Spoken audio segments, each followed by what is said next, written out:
Hello guys, अगर आपके पास है कंप्यूटर सिस्टम या फिर लैपटॉप सिस्टम तो आप अपने डेली लाइफ में कीबोर्ड का इस्तेमाल ज़रूर करते होंगे। तो यहाँ पर आपको पता भी होगा कि कीबोर्ड में जो भी कीज दिए होते हैं उनका बेसिकली क्या यूज़ है। लेकिन यहाँ पर कंप्यूटर सिस्टम या फिर लैपटॉप सिस्टम के कीबोर्ड में कुछ ऐसे कीज दिए होते हैं या फिर कहें बटन दिए होते हैं, जैसे कि हो गया home button, end button, page up, page down, insert, escape button. इन सभी का यूज़ बहुत ही कम लोगों को पता है। तो आज के इस वीडियो में मैं आपको इन सभी बटनों के या फिर कहें कीज के एक्चुअल यूज बताने वाला हूं और साथ में ये भी बताने वाला हूं कि आप इन कीज का कब कब इस्तेमाल कर सकते हैं, जिनके बारे में बहुत ही कम लोगों को पता है। तो चलिए ये जान लेते हैं। हेलो गाइस, मेरा नाम है मनोज सारू और टेक्नोलॉजी के चैनल में आपका स्वागत है। तो सबसे पहले जो की आता है जिसका नाम है होम की। जैसा कि आपको नाम से ही पता चल रहा है, होम यानी घर, यानी एक समय बाद आपको वापस घर ही आना पड़ता है। तो सेम इसी तरह अगर आप इंटरनेट पे कोई आर्टिकल पढ़ रहे हो, ब्राउजर में कोई आर्टिकल ओपन कर रखा हो या फिर आपने कोई पीडीएफ फाइल ओपन कर रखा हो और वहाँ पर आप कुछ पढ़ रहे हो और जो पीडीएफ फाइल है वो काफ़ी लंबा पेज का है, बहुत सारे उसमें पेज है, या फिर जो आप आर्टिकल पढ़ रहे हो वो काफ़ी लंबा है, तो आप एक समय बाद बीच में चले जाते हो तो यहाँ पर आपको दोबारा से ऊपर जाना होता है। तो ऐसे में आप स्क्रॉल करके जाते हैं तो इसके लिए काफ़ी ज़्यादा टाइम लग जाता है। तो यहाँ पर आप डायरेक्टली होम बटन दबा के उस पेज के सीधा टॉप पे जा सकते हैं जहाँ से आपने शुरू किया था। तो चलिए इसे एक एग्जाम्पल के थ्रू समझते हैं। मान लो आप इंटरनेट पर कोई आर्टिकल पढ़ रहे हो यहाँ पर, तो यहाँ पर आप आर्टिकल पढ़ते जाते हो तो यहाँ पर आप स्क्रॉल करके नीचे की साइड आते हो। देखिए, तो एक समय बाद आपको वापस ऊपर जाना है, यानी ये जो पेज है जहाँ से शुरू हुआ था वहाँ पर आपको जाना है। तो आप स्क्रॉल करके जाओगे तो ऐसे में काफ़ी ज़्यादा टाइम लग जाता है। तो आपको क्या करना है, बस अपने कीबोर्ड में होम बटन को दबाना है तो आप डायरेक्टली ऊपर पहुँच जाएंगे। देखिए कितनी जल्दी। तो यहाँ पर आपका टाइम बचता है। इसके अलावा मान लो अगर आप कोई टेक्स्ट पढ़ रहे हो या फिर एडिट कर रहे हो या फिर कोई पीडीएफ फाइल पढ़ रहे हो, उसमें कुछ टाइप कर रहे हो, मान लो आप इस लाइन में हो, ठीक है, और यहाँ पर आपका कर्सर है जहाँ पे भी आप टाइप कर रहे हो। इसके अलावा बात आप यहाँ पर इस लाइन के यहाँ पर फर्स्ट में जाना चाहते हो तो बस आपको होम बटन दबाना है, तो आपका जो कर्सर है वो डायरेक्टली यहाँ पर आ जाएगा। इसके बाद जो नेक्स्ट की आता है जिसका नाम है एंड की। जी हाँ, ये होम की का जस्ट उल्टा है। जैसे आप होम की का इस्तेमाल नीचे से या फिर बीच में से कहीं से भी डायरेक्टली पेज के सबसे टॉप पे जाने के लिए इस्तेमाल करते थे, सेम इसी तरह अगर आपको किसी पेज के या फिर पीडीएफ फाइल हो या फिर डॉक्यूमेंट फाइल हो, उसके एंड लाइन पे यानी सबसे आखिरी पेज पे जाना है, तो ऐसे में आप एंड की का इस्तेमाल कर सकते हैं। तो यहाँ पर आपका टाइम बचेगा। अगर आप स्क्रॉल करके जाओगे तो ऐसे में आपका जो टाइम है वो थोड़ा सा लगेगा, लेकिन आप पहुंच जाओगे। लेकिन यहाँ पर एंड की को आप डायरेक्टली इस्तेमाल करके सीधा पेज के एंड पे पहुंच सकते हैं,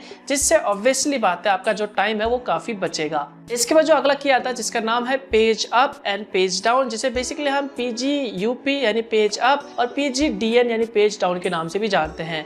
तो यहाँ पर इस की का एक्चुअल यूज बहुत ही कम लोगों को पता है। तो चलिए एक एग्जांपल के थ्रू समझते हैं, जिसके बाद आपको इसका एक्चुअल यूज समझ में आ जाएगा। तो यहाँ पर मान लो हम एक वेब पेज का इस्तेमाल लेते हैं जहाँ पर एक आर्टिकल लिखा हुआ है।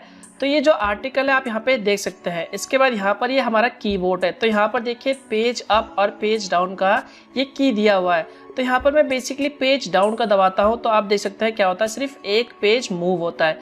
तो यहाँ पर आपको समझना है, आपको देखना है कि यहाँ से लेके यहाँ तक जो भी आप यानी जितना भी आप पढ़ चुके हैं इस पेज में, यानी आपको जहाँ पे जितना कुछ दिखाई दे रहा है सिर्फ ये एक पेज है। इसके बाद अगर आप पेज डाउन करते हैं तो आपका जो नेक्स्ट पेज है वो यहाँ से स्टार्ट होगा, काली लिनक्स इंस्टॉल जहाँ पे लिखा हुआ है। तो चलिए मैं पेज डाउन को क्लिक करता हूँ तो देख सकते हैं यहाँ पर देखिए जो काली लिनक्स है इसके बाद पेज स्टार्ट हुआ। इसके अलावा मान लीजिए अगर आप पेज अप करते हो तो सेम यहाँ पर इसके बाद यानी काली लिनक्स के ऊपर जितना भी आएगा वो आपको वहाँ पे शो कर जाएगा। तो यहाँ पर ये बहुत से लोग कंफ्यूज हो जाते हैं। तो यहाँ पर पेज अप और पेज डाउन का इस्तेमाल पूरे एक पेज को यानी जो भी आपको स्क्रीन में दिखाई दे रहा है उससे अगले पेज में मूव करने के लिए इस्तेमाल किया जाता है। इसके बाद जो नेक्स्ट की आता है जिसका नाम है इंसर्ट की, जिसका एक्चुअल में यूज बहुत ही कम लोगों को पता है। उन्हें पता ही नहीं होता कि कीबोर्ड में ये इंसर्ट का की क्यों दिया होता है। तो चलिए इसे एक एग्जांपल के थ्रू समझते हैं, जिसके बाद आपको समझ में आ जाएगा कि आखिर में ये इंसर्ट की कीबोर्ड के अंदर क्यों दिया जाता है। तो यहाँ पर मान लीजिए यहाँ पर मैंने एक वर्ड में कोई टेक्स्ट लिखा हुआ है, या फिर आप चाहे तो नोटपैड का भी इस्तेमाल कर सकते हैं, या फिर मान लीजिए अगर आप कोई प्रोग्रामिंग लैंग्वेजेस सीख रहे हैं तो ऐसे में इंसर्ट की का बहुत यूज है। तो यहाँ पर आप देख सकते हैं, अगर मान लीजिए मुझे यहाँ पर कोई वर्ड लिखना है, इन दोनों के बीच में देखिए मैं यहाँ पर वर्ड लिख रहा हूँ तो ये आसानी से लिखा जा रहा है, ठीक है। इसकी जगह पे अगर आप अपने कीबोर्ड में इंसर्ट का बटन दबा देते हैं, देखिए मैं दबा देता हूँ, ये मैंने इंसर्ट का बटन दबा दिया। उसके बाद यहाँ पर अगर आप कुछ भी लिखते हो किसी टेक्स्ट के बीच में या फिर कहीं पे भी, तो यहाँ पर वो जो टेक्स्ट है वो ओवरराइट हो जाएगा, यानी ये जो टेक्स्ट लिखा हुआ है कंप्यूटर ये इस टेक्स्ट को मिटा देगा और उसके बाद आपने जो भी ऊपर लिखा हुआ है उसकी जगह पर वो शो हो जाएगा। देखिए मैं यहाँ पे लिखता हूँ लैपटॉप, LAPTOP, तो देखिए यहाँ पर इसने जो भी वो वर्ड थे उन्हें रिमूव कर दिया। तो यहाँ पर आप कुछ भी लिखेंगे तो ये जो टेक्स्ट है वो ओवरराइट होता चला जाएगा। देखिए यानी जो भी पुराने टेक्स्ट है उन्हें डिलीट कर देगा और उसकी जगह पे आप जो कुछ भी नया टेक्स्ट लिख रहे हैं वो सारा का सारा टेक्स्ट ओवरराइट हो जाएगा, यानी उसकी जगह पे आ जाएगा। तो इस की का बेसिकली इस्तेमाल ज़्यादातर प्रोग्रामिंग लैंग्वेजेस लिखते वक्त इस्तेमाल किया जाता है। तो यहाँ पर आप कई बार टेक्स्ट को ओवरराइट करने के लिए यानी उसकी जगह पे दूसरे टेक्स्ट को लिखने के लिए भी इस्तेमाल कर सकते हैं। तो यहाँ पर अगर देखिए आप इंसर्ट की को ऑफ कर देते हैं, उसके बाद आप दोबारा से यहाँ कुछ भी लिखते हैं तो देखिए ये ओवरराइट नहीं करेगा, ये जो वर्ड साइड में लिखा हुआ वो सेम रहेगा। लेकिन अगर यहाँ पर आप इंसर्ट दबा देते हो तो देखिए ओवरराइट कर देगा, उसे मिटा देगा। तो ये फर्क है और ये यूज होता है इंसर्ट की का, जिसे हम शॉर्ट में INS भी कहते हैं। इन सभी के बाद जो नेक्स्ट की आता है जिसका नाम है नमलॉक, जिसे बेसिकली हम नंबर लॉक भी कहते हैं। आपने देखा होगा कीबोर्ड की साइड में आपको 1 2 3 4 5 6 7 8 9 का जो भी नंबर है वो दिया होता है। तो अगर आपको इन नंबर को इस्तेमाल करना है तो ऐसे में आपको नम लॉक को ऑन करना होगा। आपने देखा होगा इन नंबर के ऊपर कुछ और दूसरे नाम भी लिखे होते हैं, जैसे होम हो गया, अप हो गया, डाउन हो गया या फिर एरो का साइन हो गया।